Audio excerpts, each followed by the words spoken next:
Hi everyone, my name's Martina Lyons and I'm the Partner Relationship Manager with Race. I just might give it a few minutes for just to give it perhaps another few people an opportunity to join, but I'd just like to let you know that this session is being recorded and the recording will be available on the A2EP website and also on our website, which is racefor2030.com.au. So firstly, I'd like to acknowledge the traditional owners of the land where I am, which is the Wungal people, and that's associated with the Gadigal area of Sydney. And I'd also like to introduce our CEO, Jon Jutsen, who's will be speaking after I've done the introductions, and also Chris Dunstan, who is our Chief Research Officer. Overall, our agenda will be sort of a very high-level conversation about innovation and its role in the energy transformation, which Jon will take us through. And then we'll open into a panel conversation, which Chris will be part of, and we'll talk about the role of the research that Race is doing in that innovation, as well as some other topics and conversations around that. So feel free to pop a question related to that or a comment in the chat. I think there's possibly too many for raising hands, so just a comment or question in the chat. There's also Ha, who you'll see up there, and many of you would have received emails from Ha. She's our marketing specialist and has coordinated the three of us to make sure that we're on time and organised for this session. So thanks, Ha. And she'll be facilitating and supporting what we're doing in the back end there. So Jon, I'll hand over to you for if you'd like to talk through innovation and what it means for the energy transformation. Thank you, Martina, and Ha and Chris, and thanks for coming along today. I hope you find it really interesting. We're going to do some an opportunity for you to participate later in 4 minutes of fame. So anybody that does want to participate should also put their information in the chat. So that we can put you in, because we only have room for probably another five people have already put their hands up. So if you could please do that. So I'll tell you a little bit about Race, but we'll also talk a little bit about the Innovation Challenge, and then talk about how you might be able to participate in our program. So Race for 2030 is a cooperative research centre, and we are really focused on innovation for the energy and carbon transition. RACE stands for Reliable, Affordable, Clean Energy, and that's what we're about. And RACE also gives a sense of urgency that we have, and the need for transformation of the way energy and carbon is utilised because of the climate crisis that we're facing, as well as the economic challenge for it to be competitive in this new market. We're all part of the transition. In our own lives, we've seen dramatic changes in the last 10 years. We've got PV on the roof in most houses these days. We're seeing the electrification of everything. Electric vehicles are becoming more attractive, and they're expected to become at price parity with fuel cars in the next 4 to 7 years.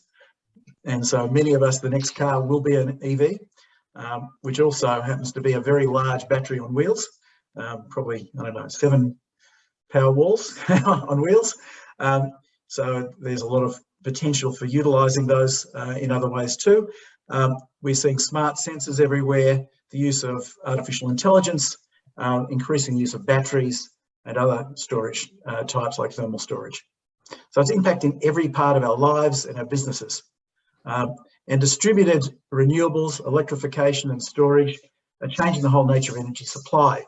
We are increasingly prosumers. We've got ever more choice in how we source and use green electrons.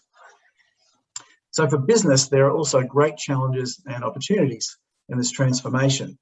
At a system-wide level, we're seeing issues around energy supply reliability, cost or price volatility, increasing demands from business corporate responsibility and moving to science-based carbon targets, customer demands increasingly for green products, and that is extending right through supply chains. So for example, we've been doing some work in the cement industry on decarbonisation, opportunities, and for some industries, the decarbonisation will be an existential threat, and others will adapt quickly and get a competitive advantage as customers want low carbon materials as well as low carbon operations. And there's great opportunities as well for energy using businesses from a clean energy transition. They come from utilising new energy technologies to enable new business models, getting involved in delivering novel energy services and products, like many of the race startup companies are doing. There's also a local opportunity for cheaper energy and more reliable supply as we get more generation on site and more storage on site, increasing choice about how to source and use green electrons, and electricity technologies and Industry 4.0, like AI, enabling more flexible, customer responsive production.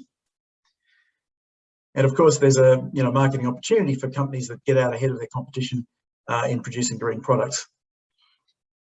We are aiming to accelerate innovation to solve the key problems and develop these opportunities, not just technical solutions, but also addressing regulations, standards, finance, and all of the elements that allow solutions to come to market and to support the development of innovative new business models which deliver energy productivity benefits. And we have real deliverables in this. We're not just doing theoretical research. We actually have to deliver $3.9 billion of energy productivity benefits and 20 megatons cumulative by 2030. So we have some real requirements to focus in on the impact of our work. So we're collaborating across the entire value chain. We've got over 70 partners currently, and ultimately there'll be 100. And they include organisations including energy network businesses, technology companies of various sizes, including large swag of startups, state governments, research providers, 8 universities and CSIRO, and education providers, as well as lots of energy end users. We'd like more, and also industry associations. We have over $330 million of resources over 9 years to utilise in our activities. So just to talk a little bit about the sort of technologies that are most interest to us, doing a lot of work on Industry 4.0, so the use of IoT, Internet of Things, and smart sensors, AI for improving energy productivity. And we're doing an opportunity assessment at the moment to identify where the biggest opportunities might lie in that area. Electrification and renewables to displace fossil fuels for process heating. Flexible demand and demand control and storage for industrial and business sites.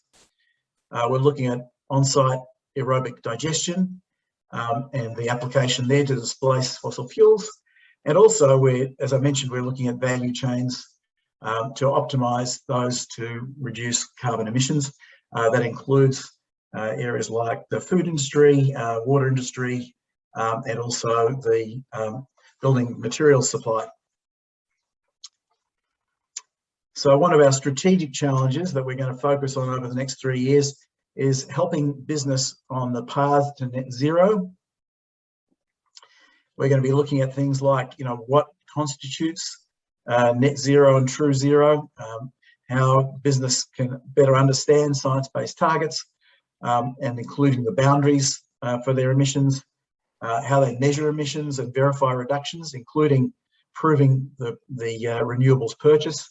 And we're looking at technologies right across this area, as well as other enabling elements to help decarbonise hard to abate processes and scope 3 emissions across value chains.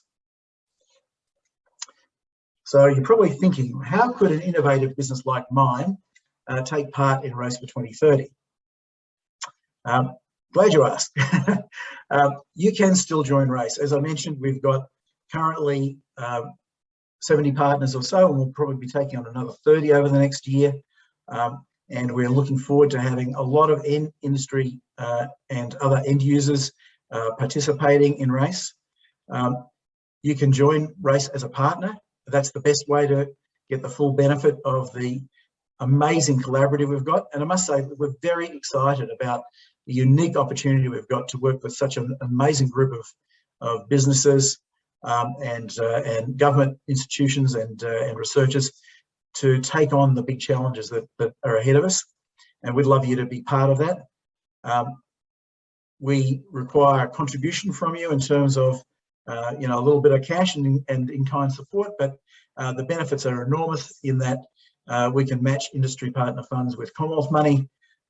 You'll get to work with leading research institutions across Australia. You'll be part of a powerful race network and be able to interact at a senior level with important organisations that I mentioned across that network, and have race being able to independently review and publicise outcomes of your work. If you're not quite ready to join as a partner, we've got a grouping of businesses that meet quarterly with us to discuss business projects and exchange information on innovation needs and opportunities. This is called the Business Insights Group, which we run jointly with A2EP. We're very happy to share info about what we're doing with the business grouping. We're also very open to businesses to come to us with projects which they'd like to propose, and we're happy to have you as the host for projects where race partners are interested in participating, and a proposal to co-fund those projects. So there's lots of opportunities, and please don't hesitate to call us if you'd like to join the Race Challenge. And that's all I really wanted to say, but I'm happy if we've got time, Martina, to take any questions that if there are any hands up. And otherwise pass over to Sorry. Yeah, we do have a couple of minutes to take questions if anyone has any, or would like to add on to some of the comments that Jon's made in relation to innovation in the sector. Otherwise, there'll be more time if you do sort of want to raise something. I'll sort of now, and don't forget there's the 4 minutes of fame. We still have a couple of places available for that if you'd like to put your hand up to talk about your innovation and how it's contributing to decarbonising the energy sector and changing Australia and making a difference in terms of climate change. So make sure you pop your name and business name in the chat, and we'll make sure to include you in the 4 minutes of fame. So I'd just like now to sort of, I guess... Martina, Christoph. Yeah, thank you very much. Thanks, Martina, and of course, thanks, Jon. And it's maybe a bit of a, not really a question, but an endorsement, and let's say lessons learned from Germany, as I'm representing, the German-Australian business community here. I must say that the approach you're driving now with RACE 2030, but also with the partners you get there, that's actually very, very, we see that as very, very positive, because what we did in Germany was starting let's say, the Energiewende, the energy transition, really not as a full concept, but starting with renewables, then talk about energy efficiency, productivity, and now talking about hydrogen, etc. So you have the big chance, and I really like that, to think it all as a system and to think it with the means of innovations, and then get the right policy statement behind it. I think that's a great approach, and I really would like to offer our help with our lessons learned from Germany, as well as hopefully also an outreach to German businesses and companies from small to big to actually help with RACE 2030. Thank you very much for that important work you're doing. Yeah, we'd love to take you up on that, Christoph. We're hoping that Whoopital is going to join as a German institution partnering a race, part of our international partners. Maybe we could even get you to talk at our next partner meeting. We'll follow you up on that, Christoph. And thanks for the offer. There are other questions. I thought a couple. There's a question from Ahmed on the chat. Ahmed, would you like to unmute yourself?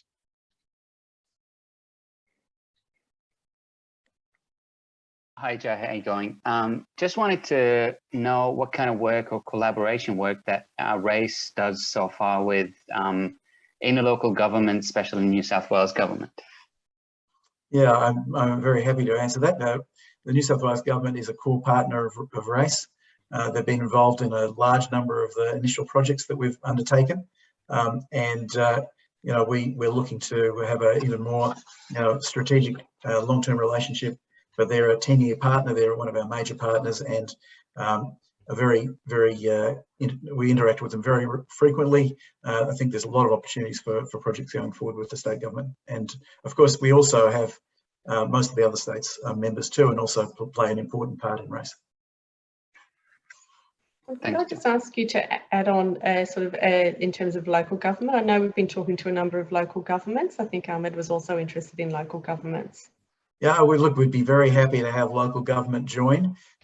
It's sometimes a little difficult to get local government to put their hands up, but we as a representative of a large group of end users, we're very much end user focused.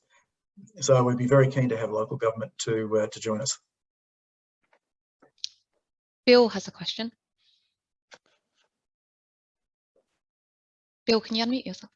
Sorry about that. Hello, John. Excuse me. Really good to see you. Many years ago, I saw you, and I love this initiative. I guess my question really goes to the heart of, I guess, the next generation, and the funnel of people that will need to come into this to carry this momentum forward. And that's an educational thing. It's a professional development thing. And I guess it's a coaching thing, because we have a group of people that are, I think, in an incredibly tough place because of COVID, amongst other things, but just with what the prospect of the future holds in store for them. And I guess, to my way of thinking, and this is something as a previous player in this space, I felt that educational piece. So a lot of the talks today, Mary spoke about wearing a jumper as we froze down a building to kind of store, to store coolness so that it could kind of get us through the day. I recall people like not dressing appropriately and all this. I just wonder what your thought is in regard to some of this new way of thinking and bringing everybody on this journey rather than just this consortium. I know it starts here, but just want your thoughts. Yeah, no, we have a big focus on capacity building. We did a major project just looking at the workforce of the future in this space, and we're planning to get involved in a major survey of the energy workforce requirements and current activity. We are planning and just about to implement a pilot project to help get carbon managers into business with coaching from our research partners. And I agree with you. I think that it's very important for the future to build that future workforce and also build skills from right across the existing workforce. Yeah, thank you, John. John, you have a question from Noel. Noel, would you like to unmute yourself?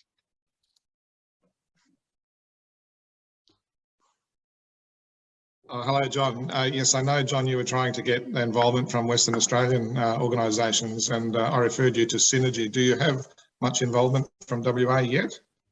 We do. We've got Western Power, Horizon, and a bunch of Western Australian businesses. We're hoping that the Western Australian government and potentially Synergy might join us on board at some future date. We definitely want to increase our capacity in Western Australia. Curtin is an important partner in Western Australia, and Greg Morrison from Curtin is the Race for Everyone, one of our 4 program leaders. So we have a good focus in Western Australia. Okay, thanks, John.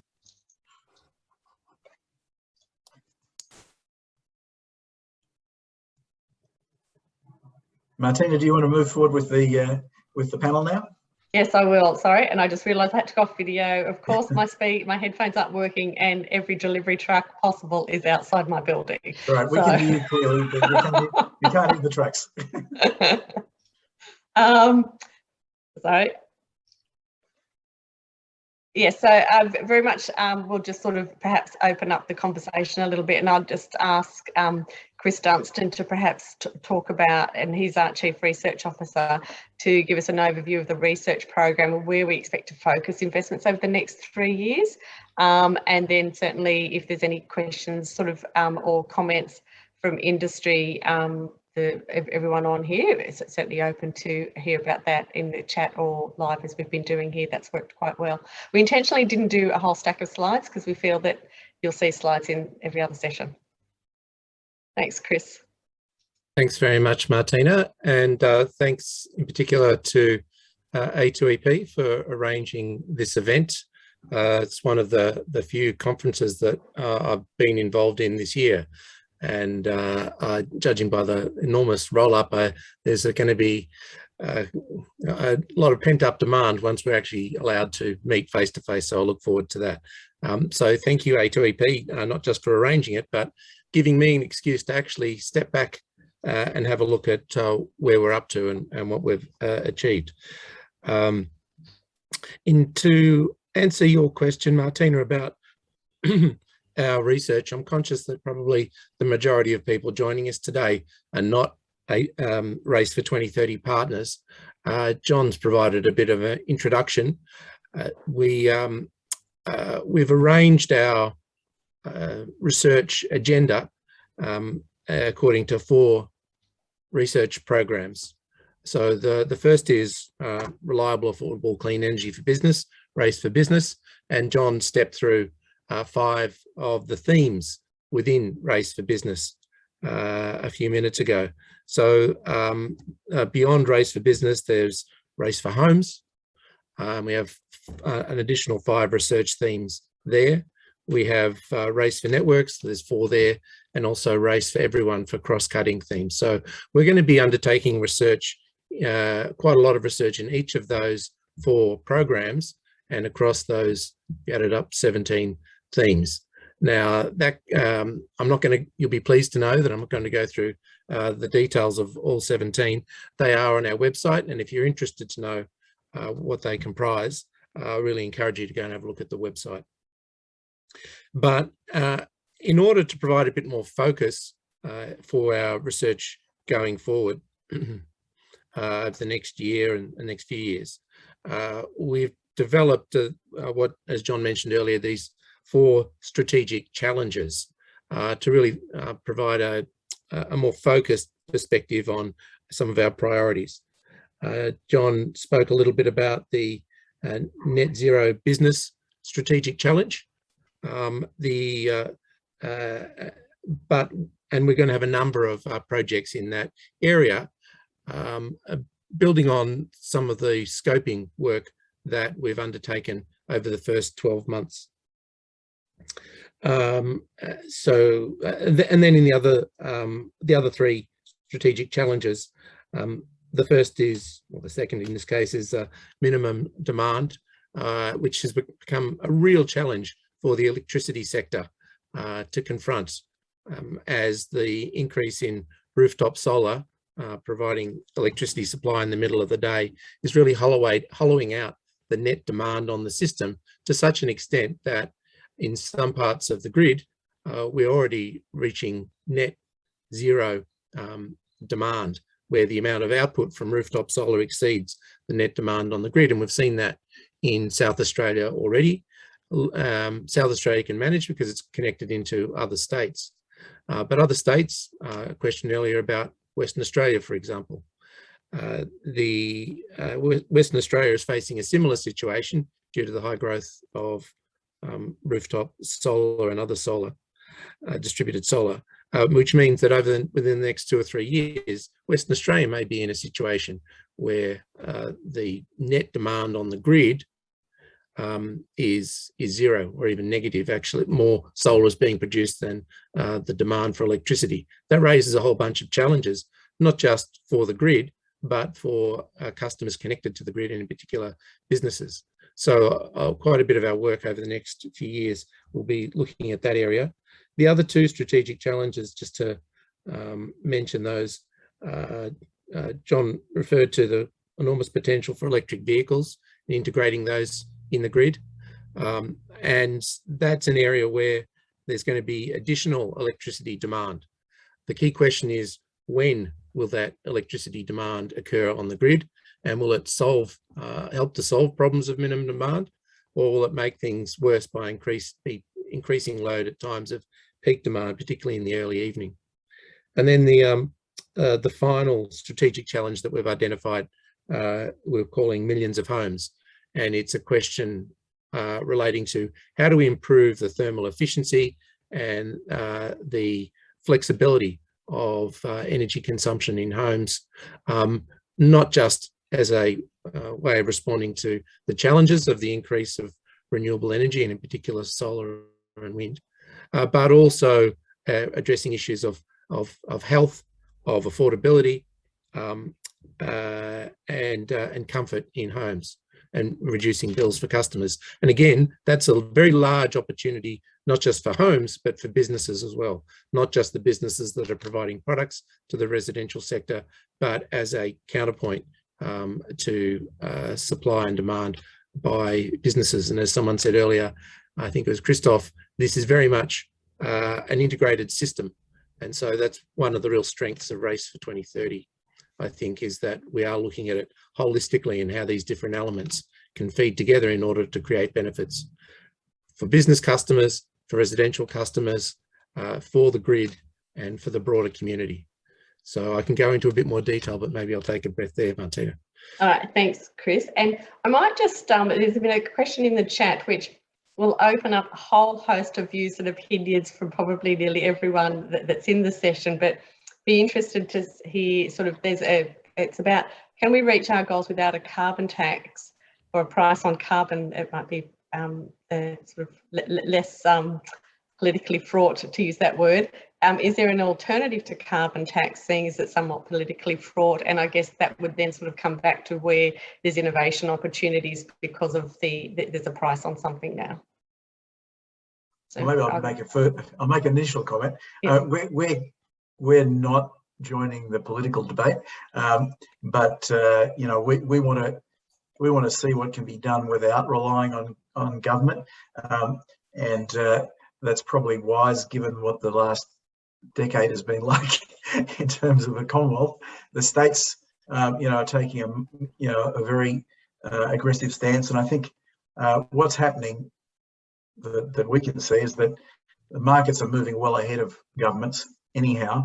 And I think that while a carbon tax would be an economically efficient tool to accelerate the transition, and we saw that happening when we had a carbon price for a while, you know, I don't think the likelihood is that we're going to see one in the next years. Certainly, you know, probably not much before 2030, which is our focus area. So we really need to focus on how we can work with the willing and with the tools that are available to us, which are stimulating innovation, working with government organisations that wish to bring that innovation to market and at an accelerated rate, and do what we can with our pretty substantial capacity to accelerate innovation into the market with our partners. Thank you. And there's just, I guess, another question that Chris wanted to make a quick comment before we... Thanks, Chris. Sorry. Okay, I'm not sure about, I'll try and keep it quick. It's not a topic that lends itself to quick discussions. I totally agree with what John said. The fact is, due to international developments, we probably will get something, we will see some form of a price on carbon, simply because of international trade flows over the next few years. But I don't think it would be productive for us to focus on the carbon tax. We can probably meet carbon goals without an explicit carbon tax.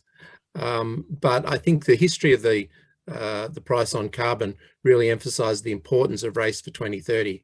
One of the key reasons that the carbon price was so controversial under the previous Labor government was it was at a time of dramatically rising electricity prices due to other reasons. Electricity prices doubled over about 7 years, and only about 10% of that was due to the carbon price.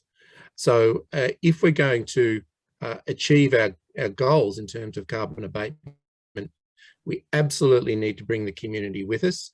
And a key way of doing that is ensuring that affordability is at the top of our agenda.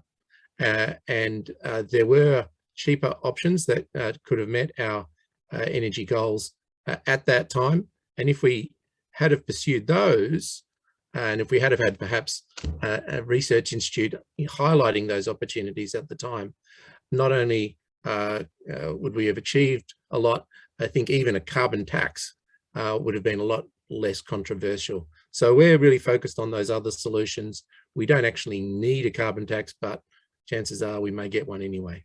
But let's focus on the positive. Thank you. Well, I'll turn that into the sort of another sort of angle on innovation with that.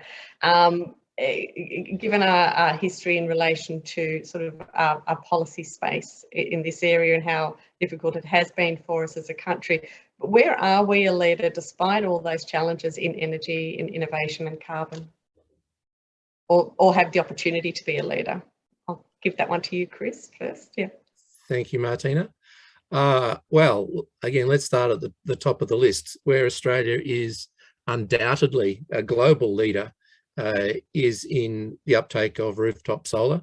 As a nation, we're first and daylight is second. There are some parts of other countries that have a high uptake. That creates a whole series of opportunities for us. And we are such a leader in that area, not just because we have a lot of sunshine, but a range of other factors. We've got a lot of roofs. We've probably got, due to the nature of our housing, we had policies that supported it with some subsidies that were actually well focused. But other aspects have been crucial that have been less obvious. The training and accreditation of installers for rooftop solar has been, first class by global standards. And that really is something that we can learn from in terms of broadening out the range of clean energy innovation solutions that we can bring forward. So there's a great strength there. We're also a leader in terms of commercial building energy efficiency, again, through a collaboration between industry and government around policy with standards for for commercial buildings. So there's a number of areas where we have shown leadership, and I think there's a lot that we can learn from those instances. Thank you. And John, would you like to add anything onto those? No, I think that's a good summation. I think Australian business has been probably not quite as advanced in several areas. I think one of the challenges that we've got is relatively small operations and distance from international markets, and you don't see a lot of Australian manufacturing business, for example, having significant R&D pools available. I think that's changing. It has to change. So we're looking forward to having that. One of the things that concerned me when we were setting up RACE, and we've been going for a year now, so we're early in our operations, but it was interesting to see that there was a lot of the big international companies that you would think of as being sort of international leaders in innovation in this space did not want to join RACE because they don't do any innovation in Australia. And I found that very concerning. That just, basically the response was, well, we're just a sales office here. All the innovation is done, in Germany, France, and other countries. I think that does point out, an issue for us in being too reliant on large international technology companies. So we're very supportive of Australian startups, and we'd like to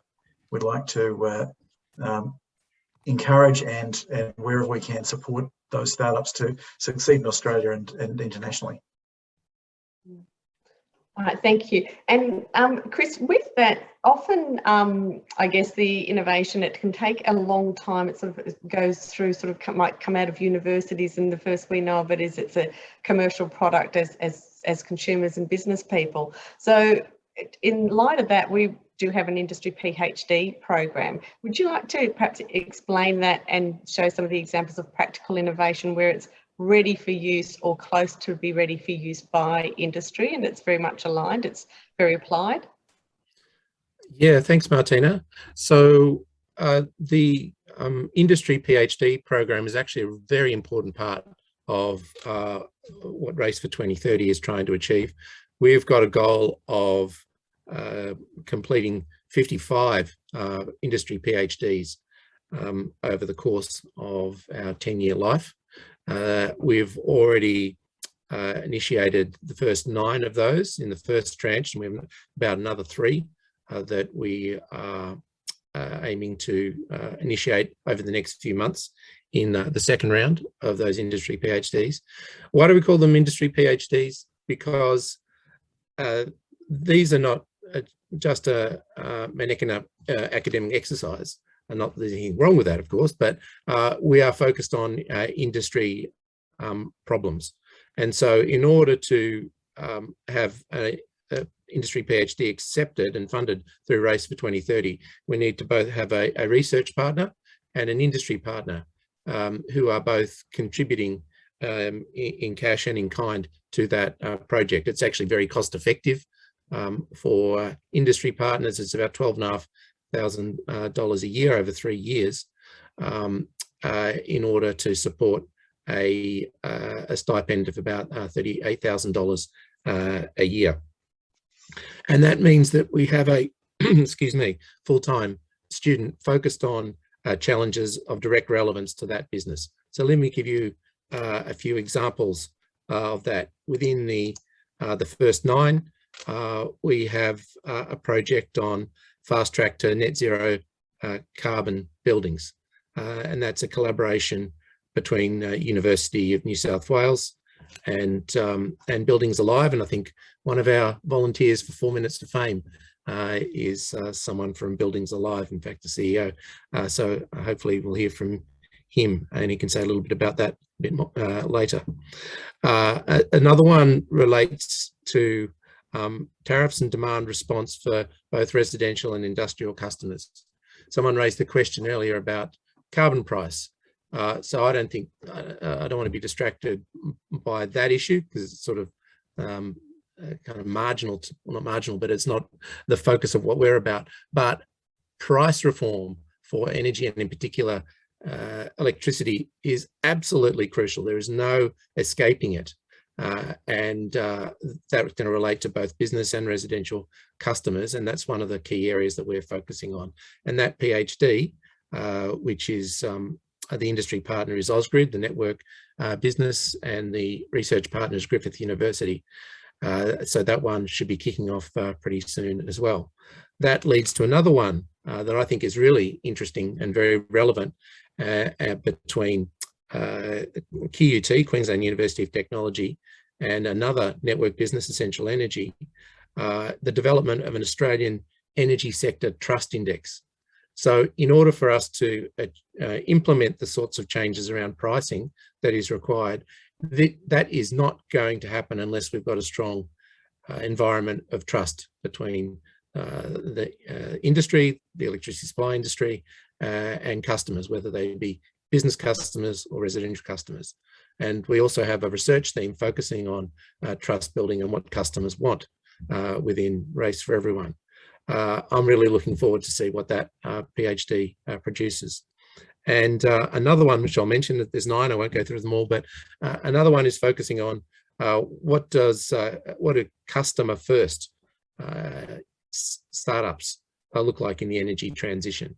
So how do we ensure that we foster innovation and startups in this sector in terms of providing services to business and residential customers, and ensure that the customers are really at the front of the priorities in those startups. So there's more I could talk about, but that gives you a bit of a flavour of the sorts of things that we are initiating. And if you'd like to know more, they're also listed on the website, so please have a look. They're great projects. I'm really excited about them. Well, I'm going to share my favourite one. It hasn't been approved yet. You're going to get me in trouble, Martina.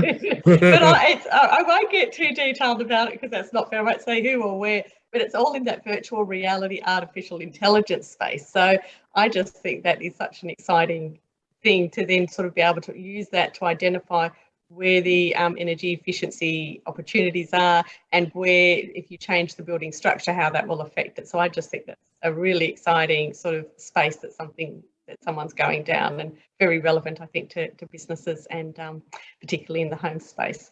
So we're about to go to move into the 4 minutes of fame. So there's still a chance to sort of put up your ideas, or to put forward a nomination that you'd like to speak at that. So very much this is just people that have sort of agreed to and self-identified to speak up and sort of talk about innovation, their business, how it's being innovative, and how it will contribute to the change in the energy sector and the climate change that we need to have here in Australia. So first up, I will ask. By the way, don't be shy. I mean, this is your opportunity to take the stage for 4 minutes and give us a little bit of a rundown of some exciting things that you're doing. So don't miss the opportunity. Exactly. Yes. So Jeroen, if you would like to speak, Jeroen is from Bright Energy. So I'll let you have your 4 minutes of fame. Yes, I've been waiting for my 4 minutes of fame. Thank you so much for hosting us. I think this is a very interesting session. Very nice to meet you all on the call, and of course to see you all again, John, Martina, and Chris. I actually wanted to start with a sentence that you just mentioned, John, which is that you say how supportive Race for 2030 is for the startups in Australia, and how you really want to help them drive their success in Australia and beyond, which makes me super excited as like a very new partner of you guys, and try to see how we can do that together. So for everyone on the call, my name is Jeroen. Probably the only person that can really pronounce that is Christoph from Germany. And I am the head of research and innovation at Bright. For those of you who do not know Bright, which is very likely, we are currently a company of about 170 people, and we are growing very rapidly to get to about 300 people by the end of next year. Bright was founded by Catherine McConnell about 5 years ago in Australia. And really with a focus to solve the affordability problem for consumers to adopt renewable energies. So how you should imagine this is, imagine that somebody comes at somebody's house and says, like, would you like solar panels on your roof so that you are less reliant on traditional forms of industry and can basically rely on solar? You might be able to put a battery in your shed as well. Of course, anyone with a house says, yeah, great idea. Let's go, let's do that, because I get more independence, I have clean energy, my electricity bills goes down. So how much does it cost me? And so then the person trying to sell that will say, well, that will be anywhere between 10 and 20 grand, regardless of like, depending a little bit on how much solar panels you need on your roof, how large your house is, how large your battery should be. And so the consumer goes like, all right, I can't afford that. And that is basically where Bright has tried to make a change. And so Bright has offered, since the last 5 years, a financing product for 0% interest for anyone that would like to make their homes more sustainable. So instead of having to pay the 10 or 20 grand at the start, which many consumers cannot afford, Bright comes in and says, you know what, why don't you pay that out, pay that back over the course of 5 years, 7 years against a 0% interest loan, which means that the cost on a monthly basis goes pretty much down and below the actual electricity costs that these consumers are saving. So as you're hearing this story, this is like, I guess, our innovation in a financing or in an affordability space that we have been focusing on so far, trying to make a financing product that will help you save so much cost on your energy that you can pay back your assets, your solar panels and your battery in your house from the cost that you're saving.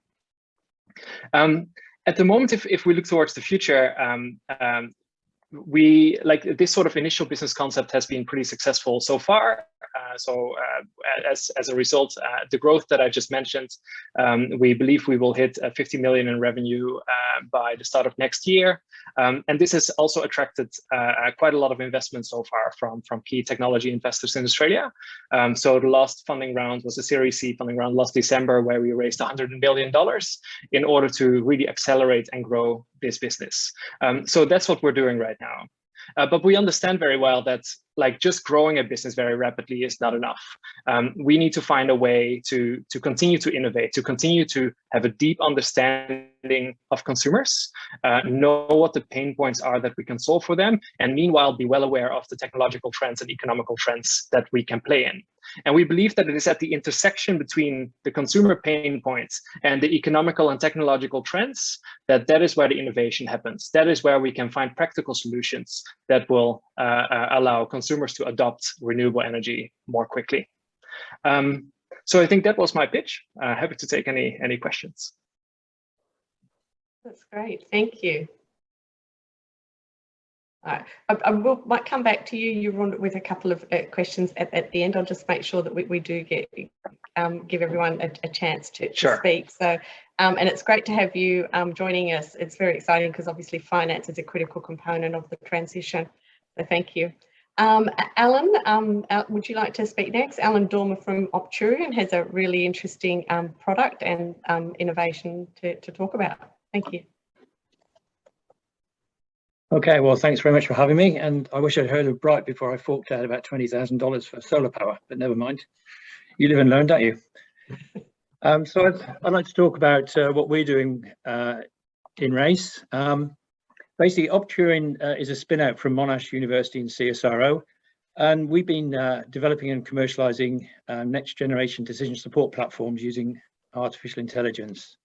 So we've proven this in quite a few sectors like manufacturing, transport, logistics, utilities and health. And typically people use this sort of decision support technology for what they call tactical planning, which is sort of medium-term scheduling or resource allocation.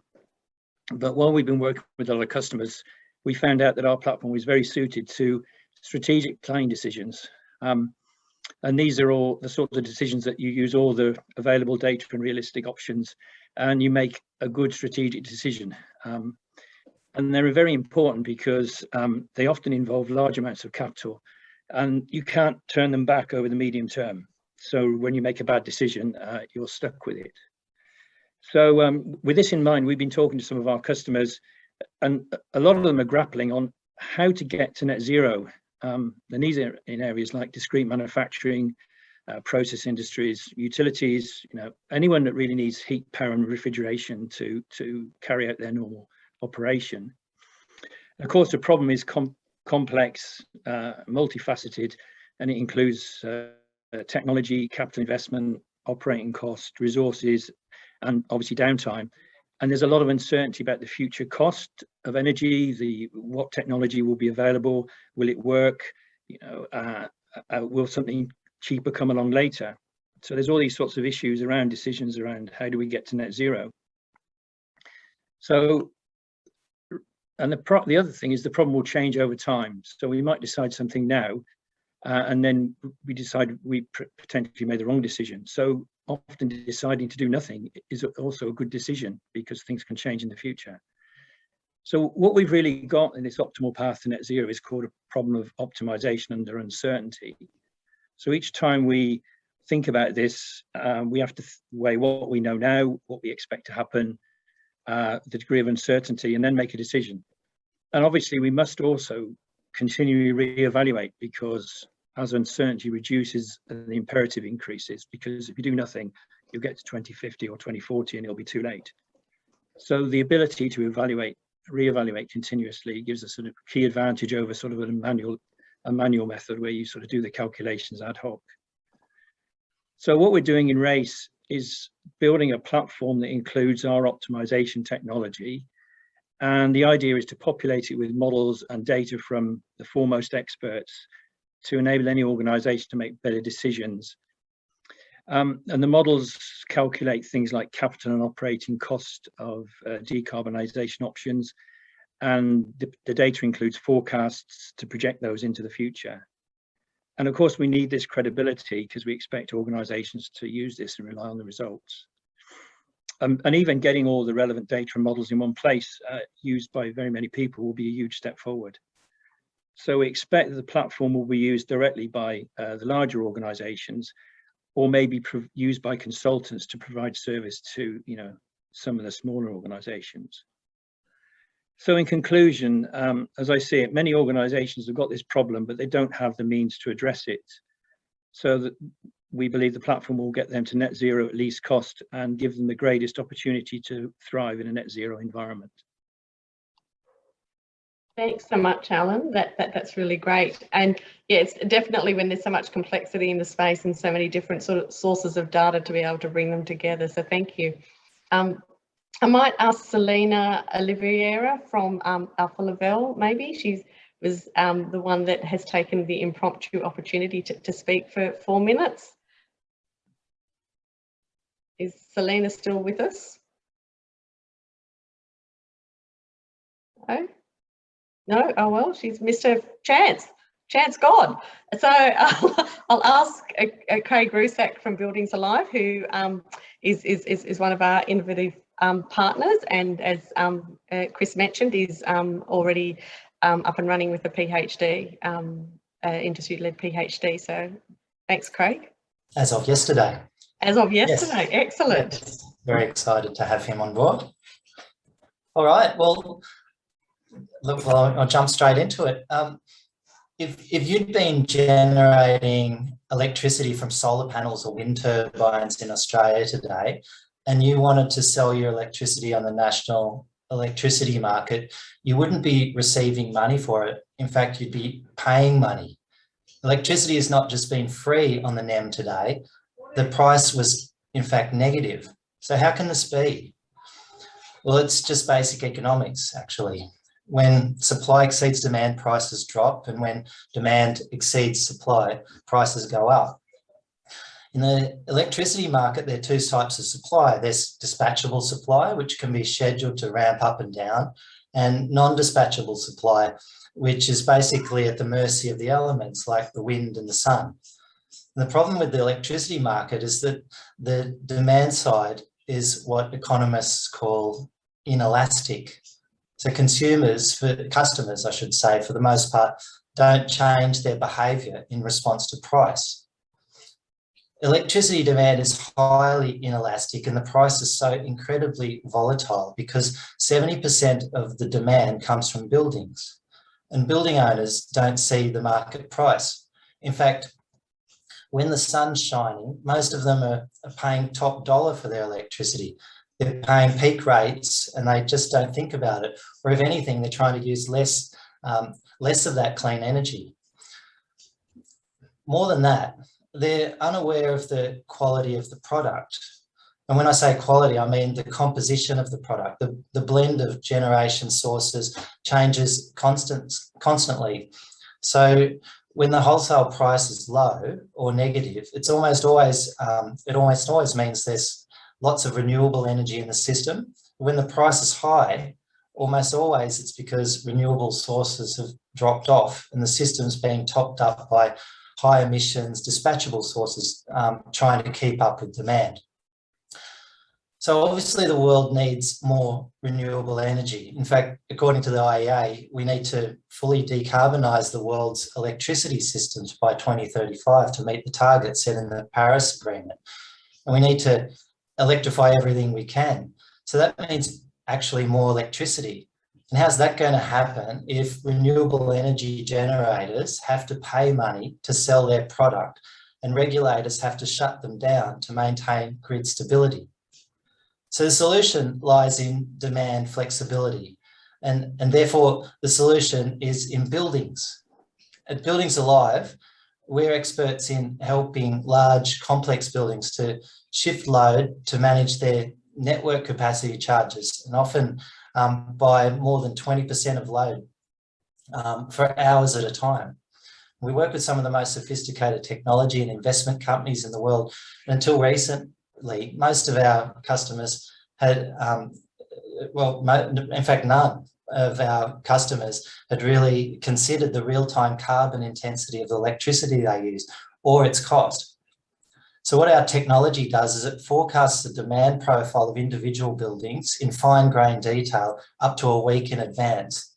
And we also forecast the carbon intensity of the electricity on the national electricity market at the same granularity. And so by combining these two dimensions, the demand and the supply, with sophisticated and precise forewarning, the capacity of buildings can be harnessed reliably and at scale to drive down the cost of energy for consumers, support higher prices for clean energy generators, underpin network stability, improve margins for electricity retailers, and fast-track Australia's progress to a low-carbon economy. So my pitch is that if this resonates with you or your organisation, we'd love you to join with us at Buildings Alive and our fantastic Race for 2030 research partners as we harness this technology to support the healthier and more sustainable electricity system. Fantastic. Thanks so much, Craig. And great to see watch your business grow and change and make such a contribution over the years, and great also to have you as part of Race for 2030. I might call on Ian Stewart from Exergynix. By the way, Martina, just mentioned that Alexander Robinson said he wants to have a go. Oh, excellent. Thank you. Fantastic. And anybody else that would like to jump in, please do. We'd love to see you. Well, I'll call on Alexander after we've heard from Ian. Yeah. All right. Hey, hi everyone. Thanks, Martina. I'm Ian from Exergynix. We are a software company, and what we do is to model central plants, I guess, for a lot of what Craig was saying from Buildings Alive. If you're taking that into a centralised chilled water plant of a commercial building, that is really where our focus is, but on a lot of the same notes. So we have a product called Plant Score, and what that does is to take historical data from a building management system that typically gets captured but then stored for 6 months and deleted, and no one ever looks at it unless there's a problem. What our software does is to take that data, run it through a machine learning and MATLAB-based simulation tool that we've built to be able to say, well, how well is my equipment performing under different conditions? So we're collecting temperature, flow rate, energy and pressure data out of these systems. And then that gives us enough granularity to say, well, this chiller, how is the lift across the chiller and the part loading impacting the coefficient of performance, the efficiency of that piece of equipment? So we're taking into account both the external and internal factors and being able to simulate that system to send the chilled water around a building. Now, once you've got this simulation built, there's a couple of things you can do with it. The most obvious is to run an optimization algorithm across it and figure out, well, what can we do about the control strategy? How do we change our staging set points? How do we control this system based on its operational performance most effectively? And that's what we do at the outset. We run that optimization, give the recommendations back, and save some energy, give those back to the incumbent controls company. But I guess my pitch is to do something a little bit different with that simulation tool, very much along the same lines as the last two presenters, actually, with Alan from OpTurin. CapEx decision making is huge. It seems to be top of mind for the building owners, and often they're thinking about it a lot more than saving 10 or 15% off their energy bill. So we can actually take a manufacturer's data and simulate a new chiller going in and project really well on those ROIs. But as Craig was saying, I've actually been obsessed with the wholesale energy market for a while now, and that's where we see the future of load flexing and demand flexibility, really enabling higher renewable penetration onto the market. So I guess, as Craig was saying, with a whole of building, we really focus on the centralized chilled water plant and think, okay, how can we get some dynamic action happening in the demand side? How can we provide some flexibility within this system and within supermarket refrigeration as well? So really our pitch is to say, with that simulation tool, to be able to add things like a chilled water storage tank, and then be able to forward propagate and forecast, well, what's the business casing around that? If we were to put in 20,000 litres of storage, what are we able to do with that with that equipment, how much energy are we forecast to save? And then can we dynamically in real time optimize what our centralized chilled water plant's doing, how much water it's delivering to that storage, and try and cost optimize over a day. As Craig was saying, the price signals coming from the wholesale market, cheap probably equals renewable. So if we can soak up that negatively priced electricity, it's a double whammy if we can really ramp down our equipment between 4 and 6 when we've likely got peaking plants coming on. Yeah, so that's me, Craig, but only in one room of the building. You're a specialist, do you? Yeah. Thank you very much. It's great to hear about your innovation.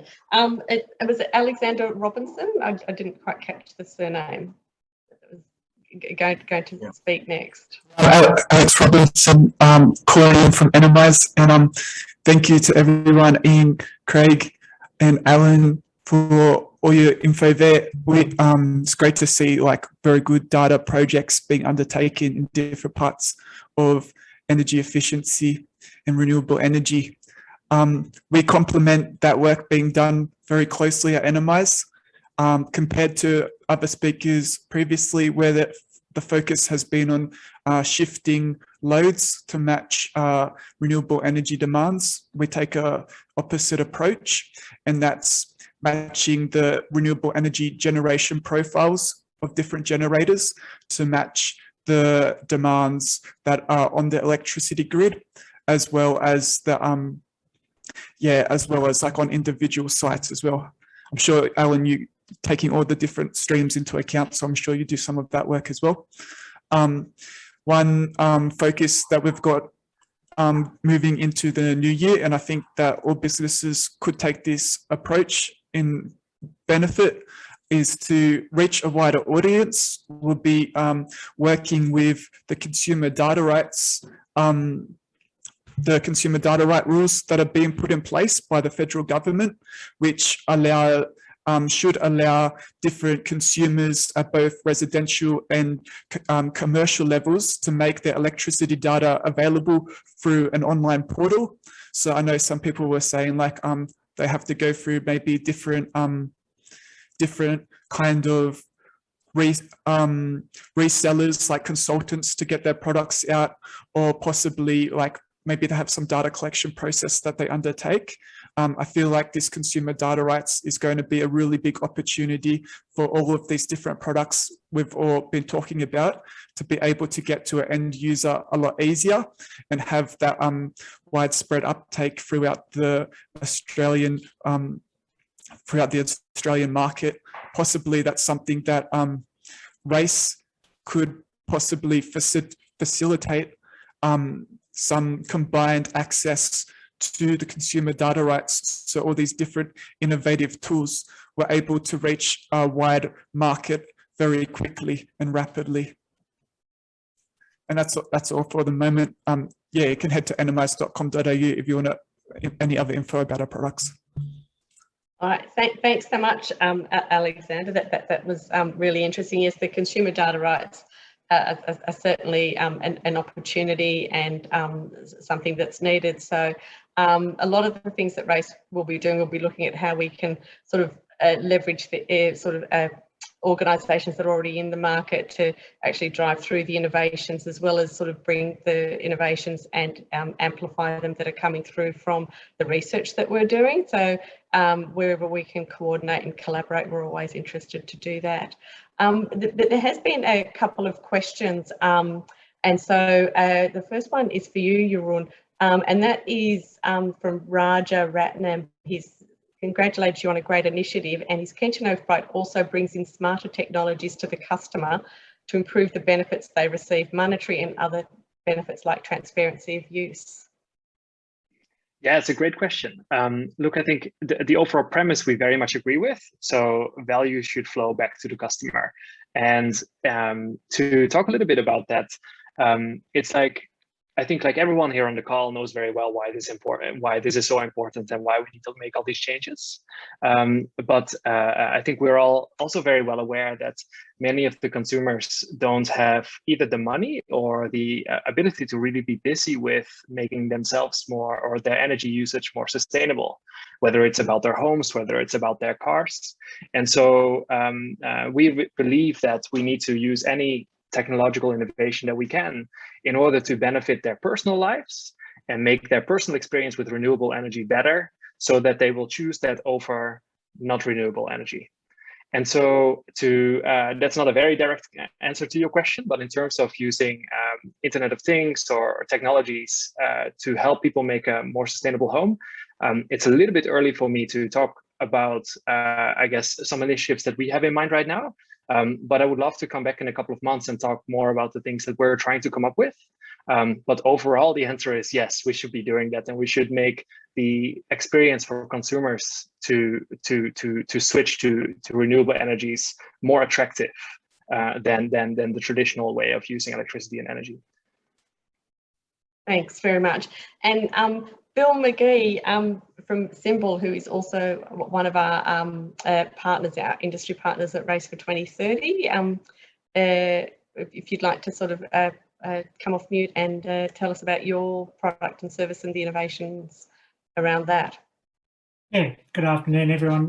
Bill McGee from Symbol. I'm the product manager for the Energy IoT platform and also the carbon accounting platform that Symbol promotes. So Symbol's an ASX listed company with Sydney headquarters. We're a SaaS company, so we don't produce hardware, but we provide hardware with the solutions that we offer. Just wanted to go across a couple of the innovative sort of focus points that we have, and one is that we need to create, and we are creating, platforms that service a diverse group of energy users. So we've had people talking about commercial industrial applications, people talking about residential users, and we're trying to meet the requirements across that whole range. So we've got homes using the Symbol products to try and reduce their energy use and increase their solar self-consumption and therefore reduce their energy costs. We've got manufacturers that are looking at production line efficiencies, M&V from upgrades, finding and removing hidden loads, demand peak control, and automated IoT systems, just to really get that low-hanging fruit and capture quite big savings. In between those, we've got groups like farmers trying to figure out how and when they use their energy so they can change their behaviour and best capture their renewables and maximise the use of their batteries.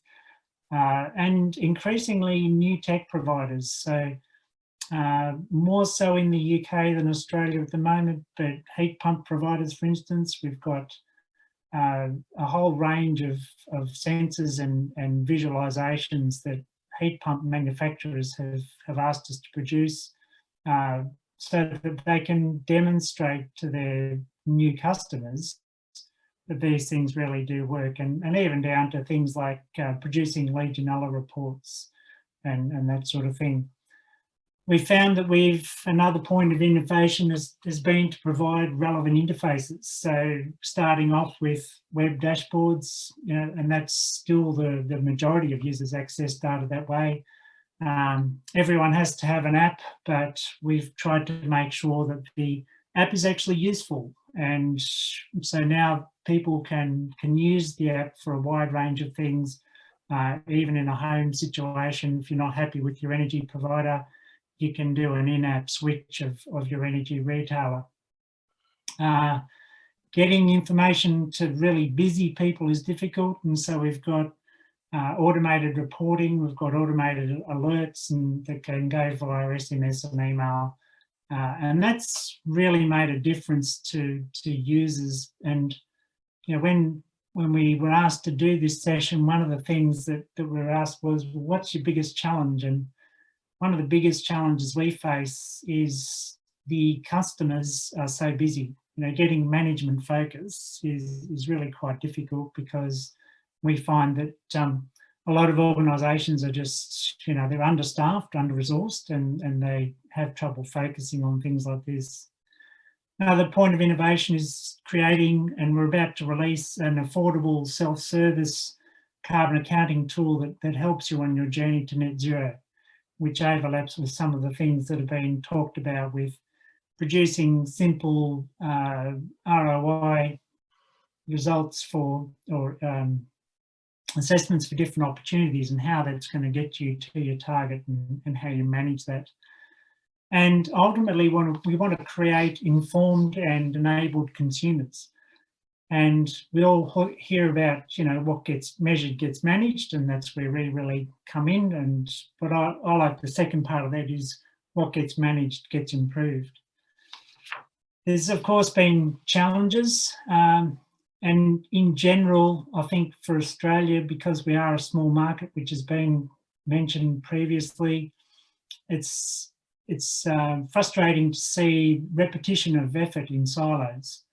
So we see people, I hear about people doing different things and think, well, yeah, we do that. And there's a water utility in Victoria recently sort of got a magazine spot about their wonderful new water monitoring app. And I thought, well, our app has been doing that for at least 3 years, and I could probably name 4 other products that do that as well. And why are we replicating that effort in a small country? Things like smart meter failure, people, it was just mentioned by Alexander, I think, that access to data, Victoria almost got it right with smart meter rollout, but it's just one of those things where there's so much more potential from that data that could easily be made available to consumers. When we look at our successes, I think producing a carbon accounting tool that helps, at this stage, enterprise users manage their greenhouse gases, and to come, an SME version that will help people on a net zero path, an energy IT platform that produces results. It's a great job satisfaction thing to get positive feedback from customers who've saved tens of thousands of dollars, who are really happy with the outcomes, or have just improved their sustainability.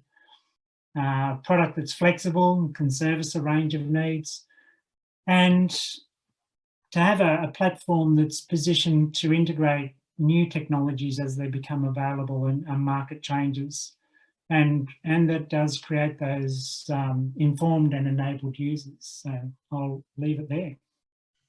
Thanks very much, Phil. That's really interesting, and yeah, certainly sort of, I guess, making it visible. And I'd really like your comment about sort of it's almost that it's easy to receive. It's not that it's easy to access. It's easy and digestible when you receive it.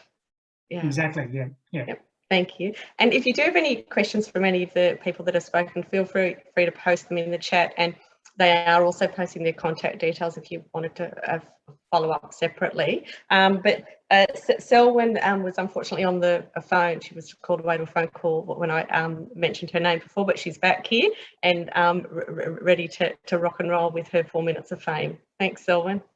No worries. Yeah, thank you, Martina. Sorry about that. Yeah, good afternoon, everyone. My name is Selwyn from Alpha Laval.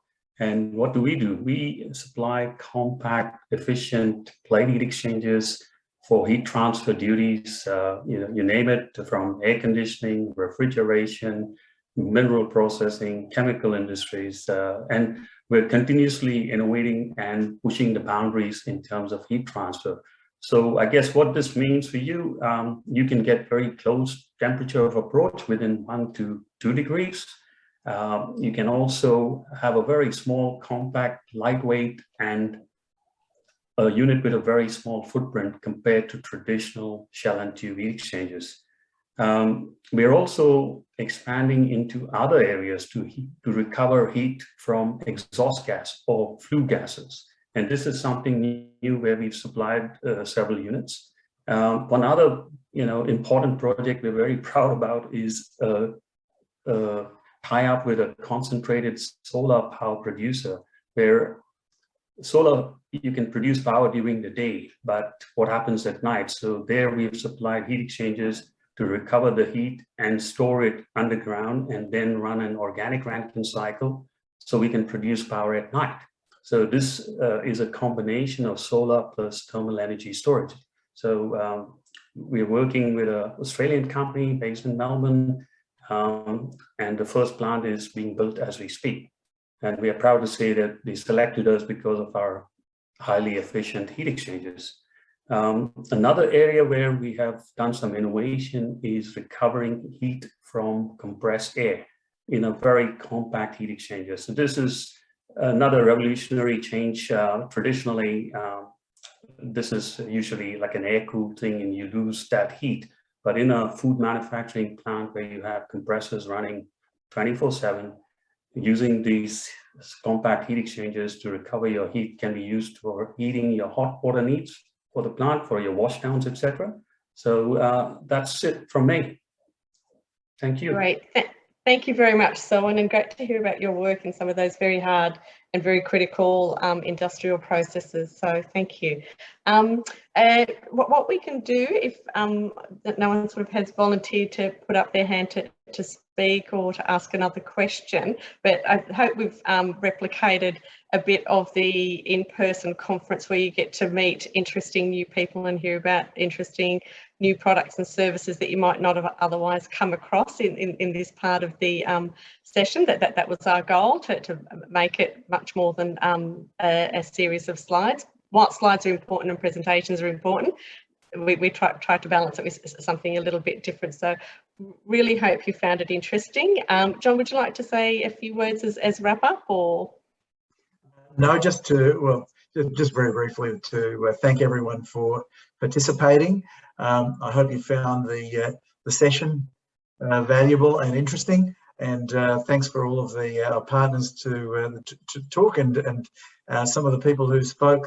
We'd love to have you as partners. So please, don't hesitate to get in touch with us, and we'd love to run more of these. And if you have an interest in getting more information about RACE, just get in touch with us. Wonderful. So that means that you're getting a 15-minute early mark, time to get a cup of tea or maybe get out into the light a little bit earlier, and wish you all the best and see you soon, hopefully. Take care. Thanks, everyone. Thank you. Thank you. Bye-bye. Thank you.